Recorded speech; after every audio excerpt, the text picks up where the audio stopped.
In the following video, I'm going to show any iOS user how to ensure that the Butterfly app is up to date. First thing that we're going to do is either search or go into where you know the App Store app is on your iOS device. Go ahead and click on it. And down at the bottom right, we can click on search. You can go to the very top and we can type in Butterfly. And you'll see several things pop up, but we're going to look for this particular search. It says Butterfly IQ Ultrasound. And whenever you click on the app itself, if it's not updated, in this area that says open on my screen, it'll have another word that's going to say update. So you would just click that tab and follow the instructions and update the app. One of the other ways that you can tell if it is updated is within the Butterfly app itself.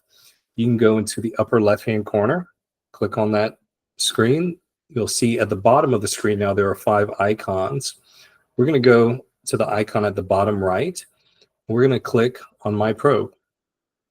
And when we do that, if we look over to the right of where it says IQ Plus Probe, we'll also see that the app is showing that it is up to date. And those are the ways that you can ensure that on any iOS device that your Butterfly app is up to date. Thank you.